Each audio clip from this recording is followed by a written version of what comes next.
absent-mindedly, meaning that he doesn't remember that he's in a state of fast, then that wouldn't nullify his fast. Likewise, ejaculation due to thinking and looking.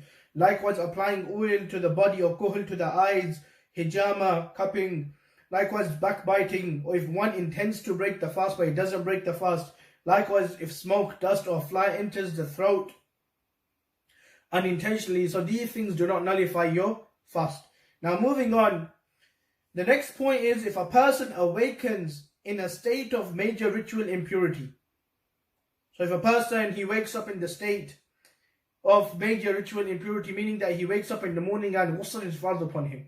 Now, that would not nullify his fast. Meaning that if a person, for example, he wakes up and the sihri time, so the time to close your fast and the time of Fajr starts at 3 o'clock. If a person wakes up at, for example, 2:50 and ghusl is fard upon him. Now if ghusl is fard upon him and he only has 10 minutes, so of course if he has ghusl, he performs a bath, then he won't have time to do sihri. So he quickly performs his sihri and then he realizes that he doesn't have time to perform ghusl. Now that the time of the fast, the Fajr time starts. Now if ghusl is still fard on him, still he can fast. So ghusl being fard on you doesn't mean that your fast is nullified.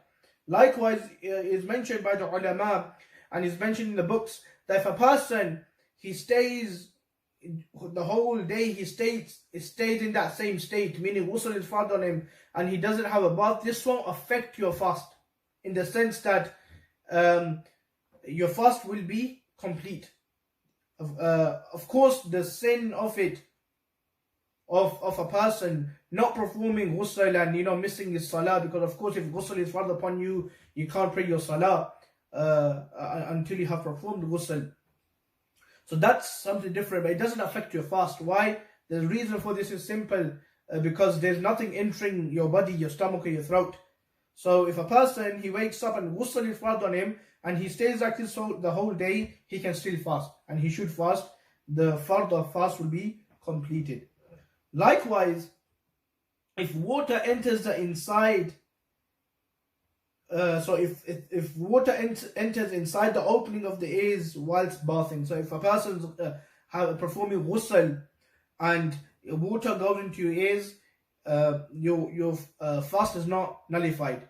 Of course, if you look at the mutaqaddimin ulama, so the ulama from the first centuries, what they mentioned was that because water, you're performing ghusl and you cannot prevent water from entering your ears, it can easily go in. So that is the reason why they mentioned that it won't nullify your fast. When it comes to eardrops, if you look at the mutaqaddimin, the pre-ulama from the first few centuries, they mentioned that eardrops weren't allowed. Why? Because they thought that they would go into your brain. But now the mutaakhirin, after looking at science and the scientific research, what we understand is that the ears are closed. So the mutaakhirin ulama, so the later ulama of the past century or so, they mentioned that eardrops don't nullify your fast. Why? So if a person places, because they do not go into your ears.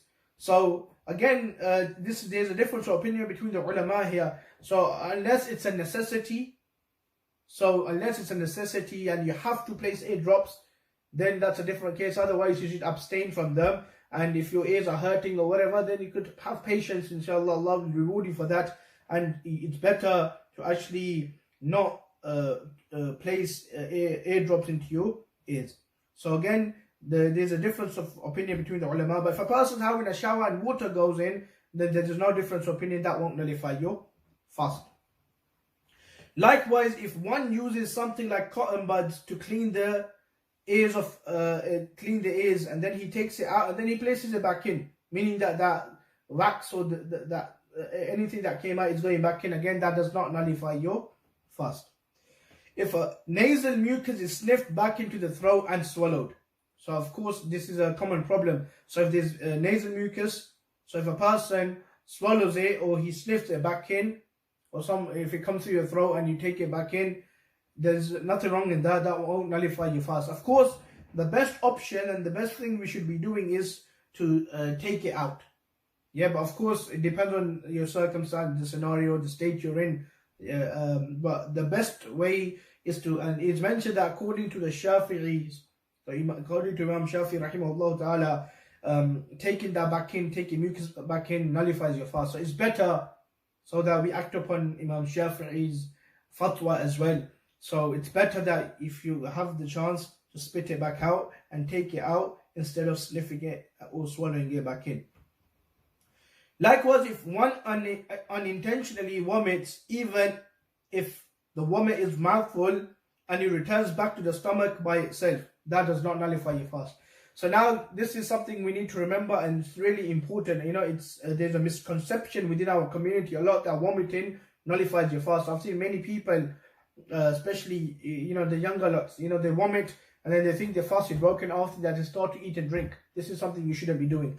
So now if a person unintentionally, so there's a difference between vomiting intentionally and unintentionally. So if a person just say, he's just generally feeling sick. Now if he's just feeling sick and he vomits, and then that vomit actually went back into his stomach, that does not nullify his fast. Likewise, if a person vomits intentionally, less than a mouthful, and then he takes that back in, he goes back into the stomach, that does not nullify the fast. So now there's 2 points I mentioned here. First one is unintentionally full mouth vomit, and this vomit does go back in. The reason for this is because vomit is not something you generally eat. Yeah, so it's something that's coming from inside and is going back in, and it's not something that would generally be eaten. Yeah, so that's why it's not something that's generally consumed to live. So that's the main reason which is mentioned. So now unintentionally you vomit, it's mouthful, it goes back in, that does not nullify your fast. Likewise, intentionally you vomit, but it's less than a mouthful. How do we understand what is mouthful and what is not mouthful? So the ulama have mentioned that mouthful is that if you can control it, if you can control your vomit, that is deemed as less than mouthful. And if you cannot control it, then that is mouthful. So if it's intentionally and if it's less than mouthful, then even if a person takes it back, so intentionally, how does he do that? So people sometimes, they force themselves, they might place their finger into their mouth or, different ways. So intentionally less than a mouthful, then if you take it back in, that does not nullify your fast. The next point is if a person swallows a piece of food between his teeth that is less than the size of a chickpea. So for instance, after Sihri, what happened was that you had your Sihri and then the time of Sihri started and there are still little bits in your teeth. Yeah, it's better of course to spit them out. But if they're smaller than a chickpea and you swallow them, they do not nullify your fast. Yeah, so sometimes you might have a piece of meat or something stuck in between your teeth.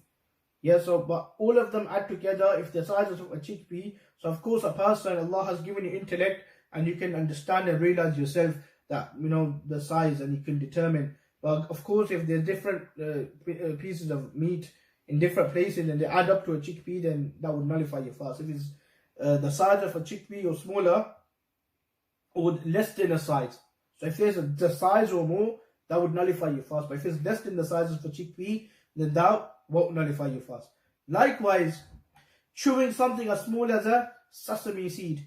Yeah, so if there's something really small in your mouth and it swallows and mixes with your saliva and the taste of it is not felt in your throat, then that does not nullify your fast. So sometimes the particles go into our mouth, so if they mix it in the saliva, but the condition is that if the taste is established and if it's felt in your throat, then what would happen is that would nullify your fast.